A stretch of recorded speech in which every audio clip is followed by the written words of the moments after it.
Hey everyone, thank you so much for joining the Behind Company Lines podcast. Today we have Carlos Gaitan Ospina, CEO and co-founder of Benchmark Labs, which combines grid-level weather data, site-based IoT sensors, and proprietary AI software to provide precise asset location, allocated weather forecasting to optimize renewable energy generation and water allocation, reducing spatial basis risk and maximize financial benefits.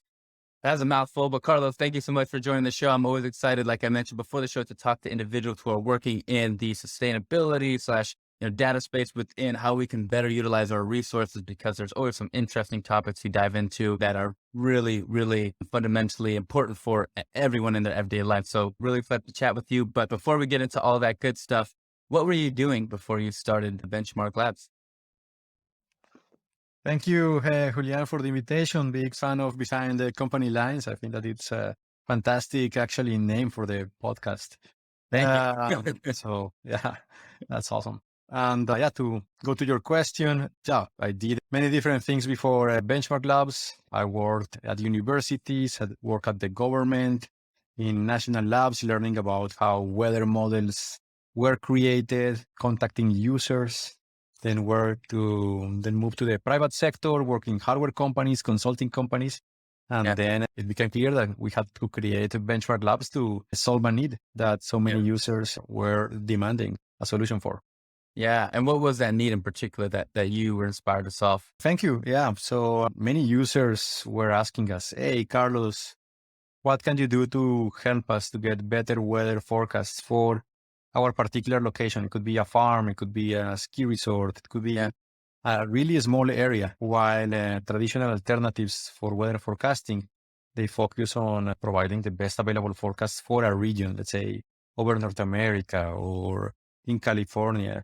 And they don't tailor the forecast to specific locations like a farm. Yeah. What in particular goes into the forecasting? We had a few, like I mentioned before, we had a few owners on who are working within weather forecasting, and one was a satellite company, another was more of an analytics as well. But what goes into the chain of events for us as an individual to know what our forecast is for the day? Like what is in the process? If you can describe how at the lowest level we can understand, if it's going to be sunny, if it's going to be rainy, if it's going to be cloudy, our localized forecast, what goes into that?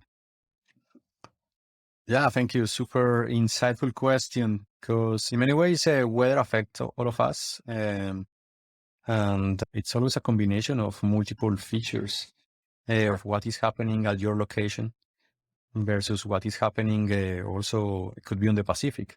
Yeah. So to simplify the story a little bit, you need to understand bigger systems that are going to appear or that will appear around your county, your state, and then you also need to understand what is happening at your specific location, which could be an area, for example, near a lake where you get more relative humidity because the lake evaporates all that water during certain times of the day, or near irrigation districts, for example, or you could be having different microclimates depending on the type of land cover that it's around you. For example, ski resorts have a very particular microclimates. Golf courses also are affected by microclimates that they actually generate, because in so many cases around especially here in Southern California, you see that the vegetation is so different inside of the golf courses and outside in the surrounding neighborhoods. So it's always a combination of both. Yeah. Well, when you say, you mentioned the word systems a couple of times, are you describing like weather as a system, and what's involved in the system that we might not know? And what are the different, I guess, layers to that system, or the different, I guess, that are incorporated into an overall weather system? Yeah. So yeah, we consider the weather as a system. Basically, it's a global phenomenon. It has like inputs, it has outputs. It's governed by equations of motion. We understand that the Earth rotates. Then we have like fluids like water in the ocean. We have the atmosphere that is also a gas that moves very differently than the water, and how the water and then you have also snow, for example, on the mountains, creating snow melt for rivers. that will go into the oceans. Then you have ice caps, you have the North Pole, you have Antarctica, you have changes in vegetation that changes with seasons. And all of those ones affect the weather as a whole. So that's why we consider it a kind of a system. Yeah, yeah. Well, how can we better understand the system? Is it a combination of things? Is it having better instruments? Is it collecting better data, analyzing data better? How can we understand our forecasting of weather and data and allocation of resources? In many ways, it's all of the above. You need better instrumentation, better processing tools, better cleaning tools of observations. And so everybody contributes a small little grain of sand to solving the problem. For example, we have satellite data that you mentioned that other founders came. It's very important to understand, for example, what is happening on the globe in areas where there are no observations. So you can get a better understanding from a high level. But you also need ground truth data, weather stations, sensors that record what is actually happening and that could help to calibrate those satellite images because they are biased. There are drones, there are weather balloons, aviation, and of course, instrumentation in the ocean and in the depths of the ocean. So all of those ones are very important. And many areas, to be totally honest, are not instrumented at all. The density of instruments is higher in the northern hemisphere. As you can imagine, in North America and Europe has like more observations of data than the developing world in the southern hemisphere. So, yeah. And is the main result of not having, instrumentation, just like being more susceptible to, certain degrees of like, magnitude of if weather changes? Is it that, or is it something else that, what is the biggest fear for not having, densely instrumented, sensors that can provide you insights on weather? Is it, like I said, being susceptible to catastrophic events, or is it, just localized in terms of long-term seasonality with farming and things like that? What are the biggest issues with not having instruments in certain areas? now, fantastic question. The bigger problem is that if you don't have observations, you actually don't know what the truth is. So all your models are inferring what it might be a possible truth. They, governed by equations of motion and physics, but there are many different possible solutions or states that could be or could be given that will provide a possible weather realization at a specific area. So if you don't have the real observations, the model will basically assume what is happening there. But if you have the observations, you can actually correct the model and say, hey, no, actually, you need more understanding of the processes. For example, you can say the vegetation in this area is not high grass. It could be low grass. And that by itself has a huge effect on how much water gets transmitted into the atmosphere. For example, a similar situation with snow. Sometimes are parameters that you can tweak in the models that are possible. They have a range of possible values. Some parameters, they call them parameterizations too. Values that, for example, could be possible between 0.9 and 0.95. But if you don't have the observations, maybe the 0.95 value, an example, could be good enough. But if you have the observations, that one, you will say like, oh no, this is giving a value that it will be too warm in a specific area and the errors will be too high. So let's tweak it. Maybe it's the 0.94, and that by itself, it's an improvement on the model. Yeah. This is a totally oversimplification, but you get the point of. No, I think we have like observations. Yeah, no, 100%. And I feel like the accuracy just, it has so many effects to different, different people and different things. But I'm curious, one founder told me that, and I even watched it in a Netflix documentary, and when it talked about weather and how, the information is distributed, but they were talking about how weather is becoming more commercialized. And I'm not sure if you've seen that yourself, but if you are, do you view that as a good thing or a bad thing? Or is it more complicated than good or bad? Probably it's more complicated than good and bad. I don't think that necessarily is being more commercialized. I see that what is happening is that there are way more use cases than what the National Weather Services can provide with information for. Where technologies were derived, by hand at the beginning, based on observations, and it took like longer for the scientists to calculate the possible weather forecast than for, let's say, the next hour. It took more than 1 hour to provide a forecast for the 1 hour. So, that we have gone like great lengths since that time, but in many ways, the weather models from National Weather Services, they were used for aviation, national security, aviation, even, Second World War, you can talk about the invasion of Normandy. But there are many more use cases. Now, of course, we have cell phones in our hand, and everybody could could have access to weather information. So now it's a very interesting time because there are more specific use cases. For example, what happens if I really need high frequency data, very precise of what is going to happen in the next minute, next few minutes, up to the next hour? That's the domain of traders. Probably from the government, it's a little value because it's already providing a forecast that is good enough and serves 95% of the population. But there is these specific use cases that what happens if I really need information for what is just happening in the next 15 minutes. And that's important for energy, for, stocks and trading. And so there's potential to commercialize in many areas where the current generation of weather models have gaps, going beyond the weather range of 15 days, for example. There is like a huge amount of work being done trying to extend those capabilities, making it more precise, improving the forecast for the middle of the ocean, for example. Yeah. So yeah, it could be commercialized, but of course it's because there is a gap between what is offered by the National Weather Services and what some specific users need. Yeah. Yeah.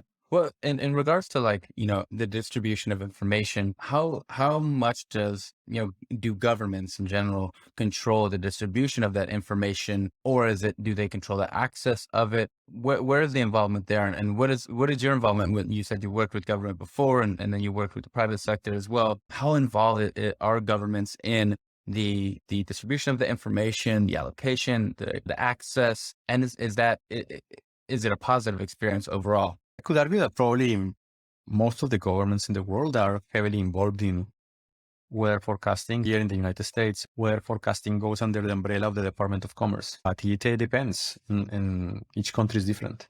So we have here freedom of information. Data is paid by ratepayers, by taxpayers. It has to be made accessible. But that's not the case globally. In some areas, and some people have to pay for those services, or the government doesn't. Many governments charge for weather data. Yeah. If you want, for example, what happened at the airport of Los Angeles, you want to get historical data because you might be interested in a project, but you might be interested in insurance applications.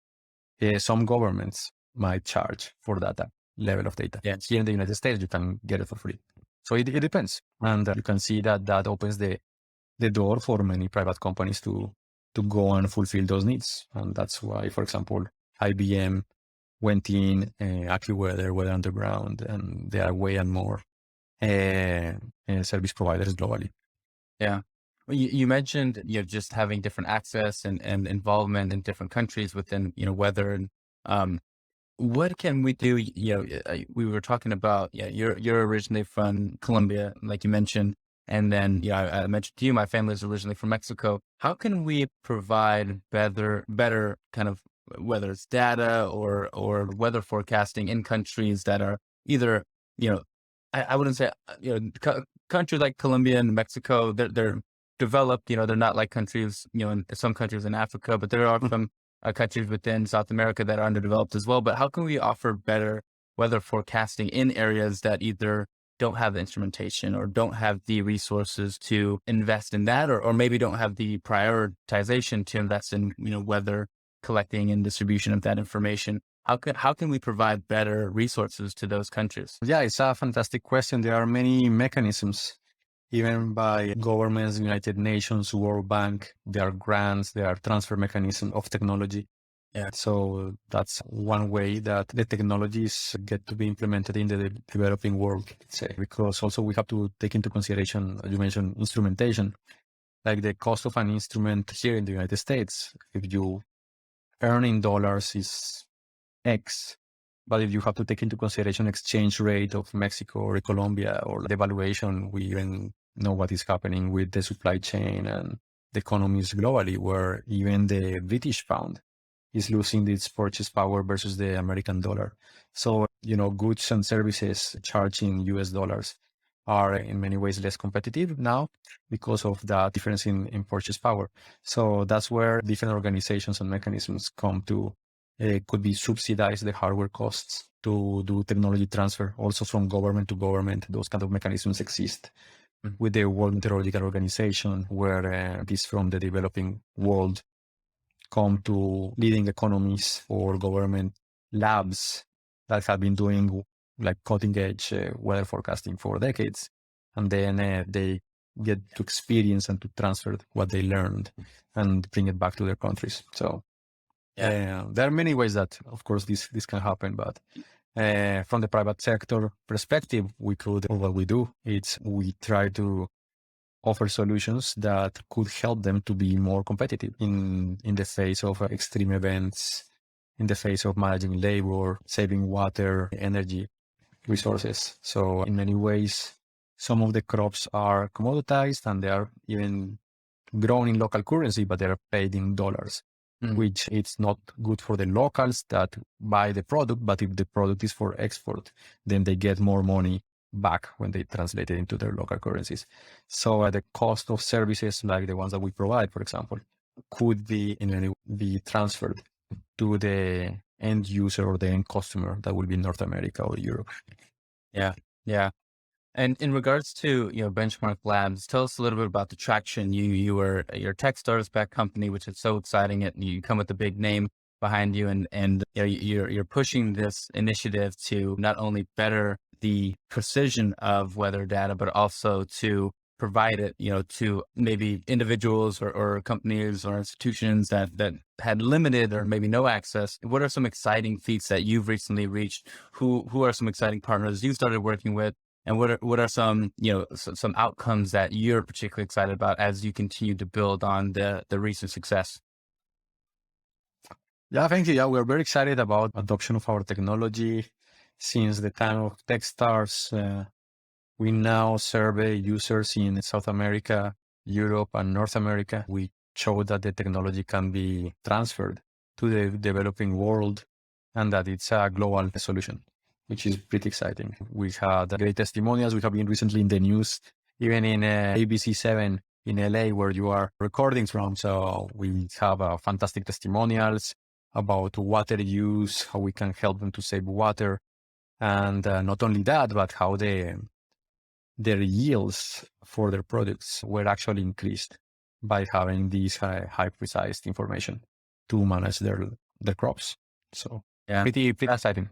Yeah, it's incredible to see how, like we mentioned earlier in the show is how the effects trickle down to the average person, and really working together to kind of get our resources productively, successfully, and with a mindset of long-term sustainability. It's just an overall benefit. I don't think people can argue the opposite of that. What are some of the biggest risks that Benchmark faces today? So we always have, of course, internal risks and external risks that can affect us. Of course, the funding environment, to a certain degree, it has an effect on startups all over the world in terms of how easy it is to get institutional investment. So if we want to scale, we have also to take into consideration what is happening at the macro level on the economy to try to use our dollars and the contracts that we have earned, the money that we are returning in the best way possible, taking into consideration if, what's the length of the financial crisis, what is going to happen next year, is it going to be worse or not? So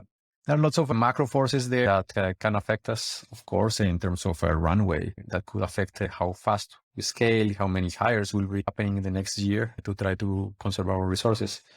And of course, at the macro level, you have situations that are so devastating, like the war in Ukraine, and that's affecting supply chain, logistics, the supply of sunflower. And that we probably, I don't know if you saw it in the news, even that affected and created very interesting problems in terms of all the sunflower problems that, oils, butter, Oh, yeah. Many different prices have been going up and up and up to 30%, 50% in some cases. Mhm. And Ukraine has like such a big bread basket for Europe. So that affects everybody globally. So all of those macro situations, we have to take into consideration, for Yeah. example. Yeah. Well, if everything goes well, what's the long-term vision for Benchmark?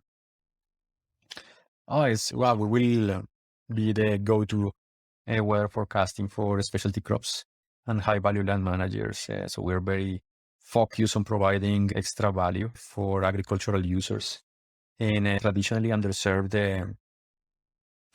markets. Yeah. And we're not focusing on wheat and soy, and we want to talk with growers that are affected by microclimates, for example, here in California, from Yeah. almonds to pistachios to grapes, could be coffee, could be tea. So many products are vulnerable to weather, but not necessarily have agricultural insurance or receive the benefits that row crop farmers might receive in the Midwest. So Yeah. if things go well, we will be providing those forecasts to specialty crop growers globally. Yeah. Yeah. Is there any crop in particular that you selfishly want to make sure always stays around? And anything that you like in particular? For me, Yeah.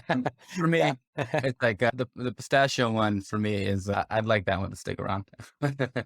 That's fantastic. We'll try to see how we can help pistachio growers. And yeah, personally, I would like to help, of course, growers of coffee. I'm Yeah. from Colombia, and that's a huge part of the economy Yeah. there. And Arabica coffee grows from Mexico to Central America. There are like millions of people that depend on high value coffees that are Yeah. affected by climate change, by weather variability. Yeah. And we can help them to be more competitive, and that will be a fantastic dream. Yeah, yeah. Just kind of a sidebar question. What do you think in terms of, industries that are going to have, more and more growth in the next few years? Is climate technology one of those that you see just growing exponentially as the years come, and technology around sustainability from what my perspective is, it's becoming so much of a, important reality that we all have to really focus on technology that's going to sustain, whether it's crops, whether it's, the resources that we all share. But what's your forecast in terms of the growth of climate technology, in your opinion, in the next, 2 to 3 to 5 years? Yeah. How do you see it? Well, now the time is right for the climate tech companies, especially because there are so many opportunities with the governments, at least even internally here in the United States and the European Union to a certain degree. There are lots of regulatory changes that favor clean tech investments. So while these economic wins are favorable, then more venture capital money will come in the direction of clean tech companies. And investors will be more likely to take some risk in terms of development. Yeah. So I think that it's a very greenfield Yeah. to invest, to scale, and to have a huge impact in the economy and in the living conditions globally. Yeah. Do you have a percentage in mind that you think it'll grow to in terms of where it is now? If not, that's okay. I always like to ask the question. Yeah, no, it is interesting. Like, so yeah, it depends. Instrumentation is growing at 17% year over year. There are new sectors that are totally new. For example, fire tech. Yeah. So probably the order of like growth, it will be in the 2 digits easily for the next 5 to 10 years, because it's being how, underserved, underfunded, but now people are getting aware of forest fire conditions, control burns, what is happening, like mitigation strategies. And there's a lot of technology that needs to be developed and deployed if we want to be sustainable, because every year now in North America, you hear about like a devastating forest fire. Yeah. And it has huge implications at Yeah. economy levels, at the personal levels, generation, of course, and the livelihood of people living in those areas. Sometimes there are counties that are decimated by forest fires. So Yeah. it depends. And of course, we have like clean tech in the traditional sense of probably renewables, batteries, storage.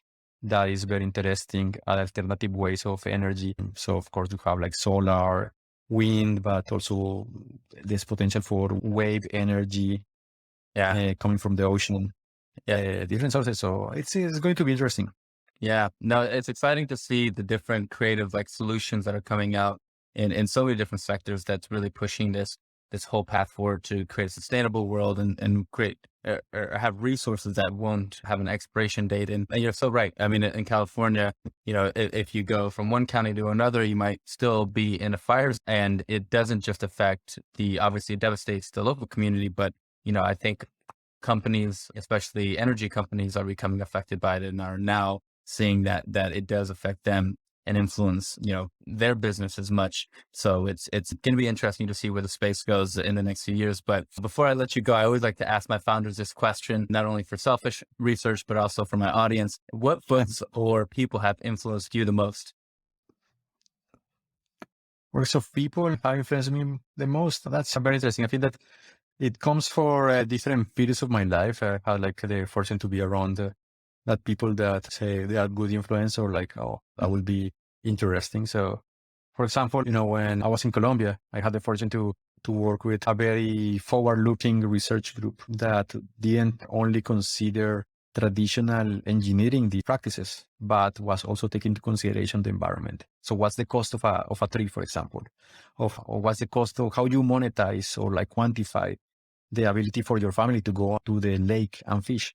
So adding those paradigms, I think that I owe that to my Professor Nelson Obregon there in Colombia and the group that he created. Then my PhD advisor in British Columbia, Julian influential. He wrote the first book in terms of applications of machine learning in environmental sciences. So he helped me to lead that light of looking for applications and how to use these new technologies for the bigger good. Yeah, that's incredible. And last little bit, I would like to give our founders a way to help us, the audience, support your vision, your technology, and where you're headed. Give us your LinkedIn's, give us your website, your Twitter handles. Where can we support and find Benchmark Labs? Oh, thank you. Yeah, please follow us at benchmarklabs.com. Twitter handle is Labs Benchmark. And please, my personal Twitter is CF Gaitan. But we are happy to connect with the audience and help them in this entrepreneurial journey any way possible. Amazing. Well, thank you so much, Carlos. I hope you enjoyed your time, and thank you so much for being on the show, giving us your insights from your career, your experience, your expertise, and also the insights and things that we might not know about weather and technology and how it influences us, on a macro and micro scale. So again, thank you so much for being on the show. No, thank you very much for the invitation, and please let me know how I can help in the future. Absolutely. It was a great experience. Yeah.